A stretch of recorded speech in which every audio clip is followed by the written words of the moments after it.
Alright, this is my 200th video, and today I am covering the Uncanny Excellent Men 193, and this is the second appearance of Nimrod, you know, off of me name. Didn't get your hopes up though, he's still only in it for like a page, but I tell you what, when I get my 300th video, you are not going to feel shortchanged. That one is all about Nimrod. This one though is a special double-sized issue, but it's by Claremont, so the length was already a concern. We've got this cover here by Junior. It's a very packed cover. We got the Excellent Men fighting various other characters from the comic. Namely, the centrepiece is Wolfman versus Thunderman. And this is an okay cover, it is decent, but I must say, the reprint cover, I prefer a lot more. I think this is a much better cover. It is less claustrophobic, and it just highlights the more important elements of the story. Namely Thunderman here, and we've got Squealy in the background, and he's not even on the other cover, but he is the impetus for the whole story. And even the fighting between Wolfman and Thunderman, I think it looks better on this cover. It looks a lot less stilted, whereas on the original it looks quite awkward, like he's just holding his hand back and it doesn't really look like they are fighting. And then the other elements on this cover, they are mostly fake news, like Buffy Pride, she don't actually fight this girl. Then we've got Rouge, she doesn't really fight Firestar. We will talk more about Firestar later though. I just like this reprint cover a lot more. I think it reflects the story and the contents a lot better. And I like Junior a lot. I think he's a great artist, but I even think the art on this one is better as well. Which one do you prefer, the original cover or the reprint cover? Feel free to add to the debate down below with a comment. We begin this special double-sized story with Squealy. And I like Squealy, and this story does not like Squealy. It doesn't treat him very well at all. This is when he didn't even have his powers, and at the start he doesn't even get a day out here before he immediately gets jumped by Thunderman. And Thunderman beats him up. He beats him up a lot and kidnaps him, and that is the crux of the story. Thunderman, he has taken Squealy hostage and he wants revenge against the Excellent Men. He wants revenge because his brother died while he was on the team. Dr. X, he got beaten up as well. Last issue, he got beat up. He got beat up at the end by a bunch of bigots. And now, he's been saved by the homeless muties. And look, they have put him in S&M gear because, well, it's a Claremont comic. And Dr. X, he gets to be lectured by this Nick Fury cosplayer about how he's wrong about everything he thinks about muties because, well, look, there's some of them living in a tunnel. And this scene at the start, it doesn't add anything to the plot. And even the whole strand of having Dr. X be brutally beaten up, it actually adds very little to the story being told, and really it means even less when you negate the injuries by just saying, oh, it doesn't matter, one of the homeless muties healed them. Really, what is the whole point of this sequence with regards to the story being told? These homeless muties, they didn't appear after these 3 pages. There is Sunder though, not Strong Guy, you idiots, that is Sunder. Different characters. And what's happened is, apparently, some of the homeless muties have been gunned down. Nothing actually comes of this, it's not referred to again. I suppose if you really want, You can pretend that this is some sort of like a prelude to Mutant Mascara, but it's not. It's just a random little bit Christopher Clairvoyant dropped in to end the scene and make it seem like it has some symbolic depth or something. Like this random death cements a point or something at Dr. X, but it really doesn't. We have got Thunderman here. Thunderman, he has kidnapped Squealy and his friends are helping out. We've got Emplate and a girl. And there is Firestar from Amazing Spider-Friend Man and his spider friends. And there is Firestar's bum from the same cartoon. And the fanboys, the nutjob Christopher Clairvoyant fanboys, who I hate, they love to insist that Christopher Clairvoyant created Firestar when he didn't. She was created for that cartoon, Amazing Friends Spider-Friend Man and his friendly spiders. And this comic isn't even her first appearance in a comic. She was already in the Friendly Amazing Friends with Spider-Man's Friends tie-in comic. But yeah, sure, let's just say that Christopher Clairvoyant, who just latched onto a character from a cartoon and her bum, let's just say that he actually created Firestar. He came up with the whole idea and the cartoon and everything about her. And since this is a Christopher Clairvoyant comic, Emplate mentally controls Firestar. He forces her to be madly in love with him and kiss him and do absolutely anything he says.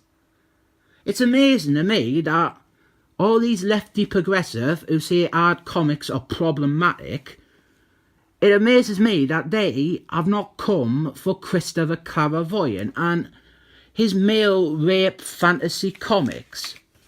I've also talked about Christopher Clairvoyant's writing up his pet characters, the strong female characters of The Excellent Men, Storms, Rouge, Mary Sue Moonchild and so on.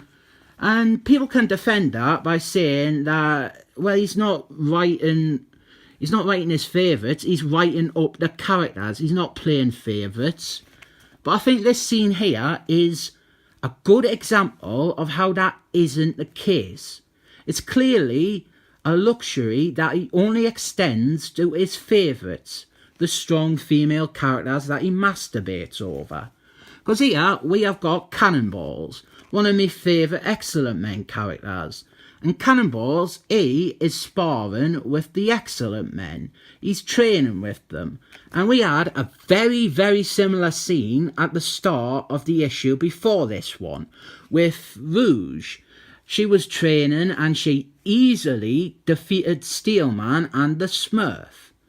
What Clairvoyant usually does with these scenes is he has his pet characters stomp all over the established characters, or at least win some form of congratulatory victory.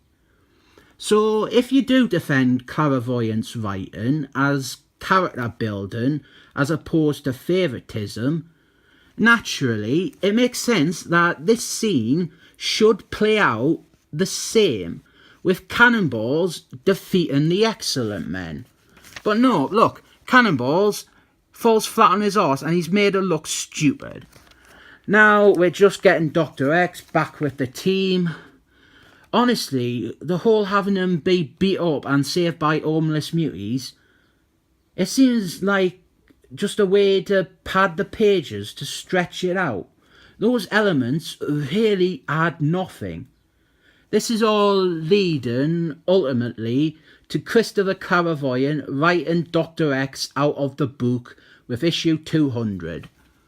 And the weirdest fucking thing, in issue 200, he doesn't use this experience or the beating he got. He just has Dr. X get badly injured again. A subplot all about Storms, because she's so important even when she has left the team. And now we are however many pages into this and we actually start the real story. Thunderman, he challenges the Excellent Men, but he challenges them at a government base, at the Air Force base, the one in the mountains. That is where his brother died at. And the Excellent Men, they gone, and we've got a lot more of drawing it out. Despite this being a special-sized issue, this would have benefited from just being a normal-sized issue. A lot of it is just really pointless and dragging stuff out. M-Plate, he manages to defeat Dr. X straight away. You know, because Dr. X, he isn't one of the world's most powerful telepaths. He's just some chump who gets brutally beaten up by 5 normal people and easily defeated by some yuppie kid who rapes women and gets away with it. The greatest tragedy of this comic is probably that they mention Emma Frosty's absolutely loads, and they never show her. Rachel Phoenix, she has a random breakdown. She apparently has PTSD for this issue only. Clairvoyant, he just needed a way to bench the character for the rest of the story, so let's just have her suddenly have extreme mental problems. There is some okay stuff with the Smurf doubting his ability to lead the team, but it's consistently undercut by the fact that every single statement about it is him comparing himself to Storms. Like, every single time, he's all like, oh, Storms wouldn't do that when she was leading the team. It's like whenever Storms is not on screen, all the other characters have to be asking, where is Storms? Also, Storms should be louder, angrier, and have access to a time machine. There is Firestar. I like Firestar. She's pretty. This story is not complimentary to her at all. She's just in this comic to be raped by a man. She's pretty there though. And then we have got, well look, there's Squealy. He's in the comic, and if you're expecting anything more from him, well, just forget it. The character's only line of dialogue in the comic is ow. So they save him, and Wolfman, he gets to fight Thunderman. Obviously, that is a huge draw for the story. That's why it's on both of the covers. People want to see Wolfman fighting Thunderman, and it'd be a good fight if it didn't end with some really bad plotting. See, what happens is, they are fighting in that government base, and I am glossing over a lot of the plot because it's really pointless, but there is some gas, some knockout gas, some nerve gas, and well, it knocks Buffy Pride out, and then eventually Wolfman as well, his healing factor, it can't fight it off anymore. But it doesn't affect Thunderman at all. He is fine. Why? The gas isn't contextualized or explained. I assumed it was the government. It's a government base they're in, and they are intruders. So they turned on the nerve gas to knock them out. So why is Thunderman not affected? And if you're gonna say something like, oh, it's actually Thunderman, he brought the gas and he has a nose filter on or whatever. Why is that not said anywhere? Why is he deploying the gas randomly when he is fighting, when the whole story actually relies on his honour? Anyway, displaying that honour here, since he is conveniently not affected by the nerve gas, he drags Wolfman and Buffy Pride away and saves them from whatever. Now we have got a random fight with government robots to occupy the other characters, and I am skipping a lot of it and being really blunt and efficient, but it's not because it's bad or dreadful, it's just this is very much a comic with a story and then about 20 other pages. to talk about all this shit with the government or M-plate mind controlling the soldiers or whatever. It would just take too much time to have to keep going, oh, and this guy here, he's doing this because of that. Firestar, she finally gets to do something, or she starts fighting Steelman, and you think, oh, this could be fun, but nope, Rouge flies in, the strong female character, she rides in straight away, and the fight is over because she is strong and female. We do have a good bit here with Wolfman threatening M-plate. It's not bad enough comeuppance for the guy who, in this issue alone, is raping one woman and is largely responsible for escalating Thunderman's little vendetta into an international crisis. But this is all building to getting two characters into a room together. Rachel Phoenix is just over her PTSD that she only really has so extremely for this single issue. So now we have got the big climax. Thunderman, he's getting ready to kill Dr. X. But Dr. X talks him down with logic and compassion. And it starts off well enough, but I kept worrying that Storms was going to show up and actually win the argument. But Clairvoyant lets the scene go naturally. And if you break the story down to its core, the stuff with Thunderman, it's really not bad. It's just we have a lot of extra stuff and distraction away from that. Like, really, what did Dr. X being beaten up by the bigots add to this story? And it could add to this story quite easily. They could have had his experience reflected somehow in his discussion with Thunderman, but they didn't. The stuff with the homeless muties could have done something with Dr. X seeing them earlier, feeding into whatever he says to Thunderman, but they didn't. And then Rouge shows up, and I was prepared for the worst here. I was expecting the pet character stuff to surface, but it doesn't happen. The scene between Dr. X and Thunderman, it's allowed to be their scene. It's a good scene. The dialogue is bad, but I am willing to give it a pass. This is a surprisingly satisfying bit of character stuff and resolution. And here we have got the ending scene where everyone is fine. And we didn't even see Squealy here. Christopher Clairvoyant really has it out for Squealy. He doesn't even get to confront his attacker. Instead of padding it out with the excellent men standing around dying out, how about have a scene where Thunderman apologises to Squealy or whatever. We've got another nice little bit down here with Dr. X and Thunderman. And at this point, you're probably thinking, well, this story is just about over. But you said Nimrod was in this comic. So for the last 2 pages, we have got an epilogue. We cut to this Hispanic household, and they have names like Jaime and Luis. So you know Christopher Clairvoyant is, again, drawn from stereotypes. And one of these guys is the one that was saved by Nimrod at the end of his first appearance. And now Nimrod is living with them.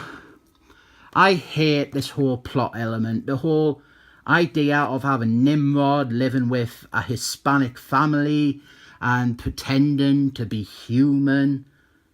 He's a fucking big pink mutant hunting robot. Have him shoot things. Nobody wants to see this. Anyway, he is on a computer and he has come back in time to kill Rachel Phoenix.